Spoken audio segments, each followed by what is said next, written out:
School of Rock is about a rock band named No Vacancy, who are only 3 weeks away from auditioning for the Battle of the Bands competition. The band's guitarist, Dewey Finn, who's played by Jack Black, is a total slacker, but he sure knows how to create some on-stage antics that'll leave you laughing and cheering for more.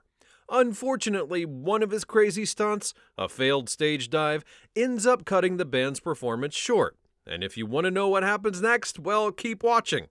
The next day, Dewey wakes up in his apartment to a rude awakening from his roommates, Ned Schneebly and Patty DeMarco. They demand that he pay his share of the rent or vacate the premises.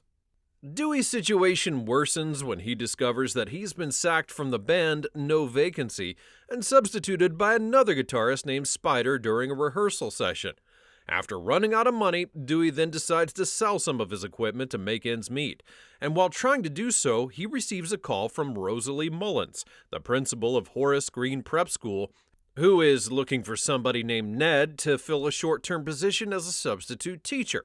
Dewey sees this as an opportunity to make some quick cash and impersonates Ned to get the job. Initially struggling to spell the name Schneebly, Dewey then instead adopts the name of Mr. S. On his first day at school, Dewey's erratic behavior leaves the students confused as he struggles to adapt to his new role as a teacher. He's then walking past the music class the following day when he overhears students talking about their musical talents, and his mind begins to race with ideas where he comes up with a plan to form a new band.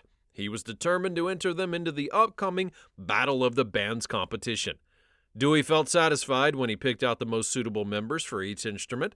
Zach Mooneyham was the perfect fit at lead guitar, and Freddie Jones is a natural drummer, with cello player Katie being ideal for bass guitar. Lawrence was a master of keyboards, and of course, Dewey takes on the lead vocalist and guitarist role. Dewey then assigns the remaining class members the various roles, including co-lead and backup singers, groupies, roadies, and security. And he chose overachiever Summer Hathaway, played by Miranda Cosgrove, as the band's manager because he knew that she would keep the group organized and on track. As he looked at the assembled group, he felt an overwhelming sense of pride, knowing that with their combined talents and his guidance, they would be unstoppable. Dewey then takes on a unique project that goes beyond regular lessons, helping the students to embrace their individual talents and overcome their insecurities. Through rock and roll, Dewey encourages his students to stand up for themselves and believe in their abilities, and provides reassurance to Lawrence, a nerdy student who worries about not fitting in with the rest of the band, and Zach, whose father disapproves of rock music, and Tamika, a talented but self-conscious singer who's hesitant to audition for co-lead and backup due to her weight. Dewey's project teaches music while promoting self-confidence and individuality amongst the students. Jack Black plays Dewey, who sneaks the band out of school to audition for the Battle of the Bands competition and leaves the rest of the class behind to maintain cover.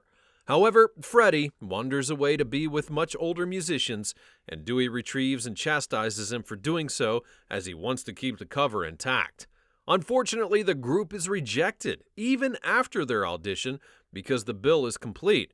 But Hathaway comes up with a plan to deceive the organizers into thinking that the children have a terminal disease. The idea is to gain sympathy and get them on the show. Dewey reluctantly agrees to the plan, and they perform brilliantly at the Battle of the Bands. Dewey's plan to turn his class into a rock band has worked like a charm, and they're ready to rock the stage at the Battle of the Bands competition. After serious brainstorming, groupies Michelle and Alini come up with the perfect name for the group, the School of Rock. But as always, there is a catch. Dewey's nemesis Rosalie steps in and demands that he begin teaching actual material to the students. And to make things worse, a parents' night is scheduled the day before the competition, and it leaves Dewey a bit uneasy. Will everything go according to plan, or will the secret be exposed? As Dewey busily prepares for the upcoming parents' night at school, Ned is surprised to receive a paycheck via the mail. Upon closer inspection, he realizes with both shock and horror that Dewey has been impersonating and teaching the students in his place. And as the parents' night begins, questions are raised about Dewey's unconventional teaching methods. To calm concerns, he explains his approach and philosophy to the parents the best he can. However, the meeting is abruptly interrupted when Ned, accompanied by Patty and the police, bursts into the room and confronts Dewey. With answers being demanded, Dewey finally reveals the truth about his deception, admitting that he is not a licensed teacher. Fleeing from the scene, he then makes his way to his apartment, where he and Patty have a heated argument about what he's done and the consequences that may follow. And amidst an argument, Dewey then finds himself at a loss, trying to explain his love for music, particularly rock music, but Ned remains unsympathetic. However, Ned eventually intervenes to break up the argument. Dewey takes the opportunity to apologize for any trouble that he's caused and admits that he cannot give up the rock music no matter how hard he tries. Understanding his passion for music, Ned then opens up, revealing that he misses his old life being part of a band called Maggot Death, and explains that he chose to move on after realizing that it was not becoming the career he'd hoped it would be. Ned then suggests to Dewey to do the same thing and leave in the morning, encouraging him to pursue his dreams in the world of music. The next day, the agitated parents burst into the principal's office, their faces twisted with anger, and meanwhile the children are determined not to let their hard work go to waste. They devise a plan to sneak out of the school, and as the new substitute discovers the missing kids, she immediately informs Rosalie, who then sets out to find them. Soon after, a school bus arrives to pick up Dewey and the children, taking them to the competition, where they decide to play the song that was written by Zach.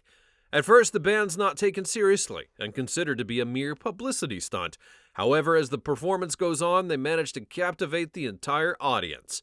Despite Dewey's disappointment, his former band No Vacancy would be declared the winner. But nevertheless, the crowd could not get enough of the School of Rock and demanded an encore. The band then returned to the stage, kicking off a breathtaking rendition of It's a Long Way to the Top If You Want to Rock and Roll by AC/DC, and meanwhile, Ned, Rosalie, and most of the parents are enraged by the deception and have arrived in the audience. Dewey and his band's exceptional talent and remarkable confidence on stage have deeply impressed everyone. Rosalie, in particular, was overjoyed and ecstatic when she watched them perform with such passion and energy. And after a while, the popular after-school program named the School of Rock appears in the neighborhood. One of the students, named Summer, who had become a skilled musician, then receives numerous invitations to perform and record contracts with various bands. And meanwhile, Dewey has established his own house, continuing to mentor the students he had previously played with. With his renewed love for rock and roll music, Ned ended his relationship with Patty, focusing on teaching beginner students. With unforgettable characters, a catchy soundtrack, and an inspiring message, School of Rock reminds us that sometimes the greatest lessons in life are learned outside of the classroom. Be sure to let me know your thoughts about School of Rock in the comments section down below. Also, leave a like on this video and subscribe. Thanks for watching, and I'll see you next time.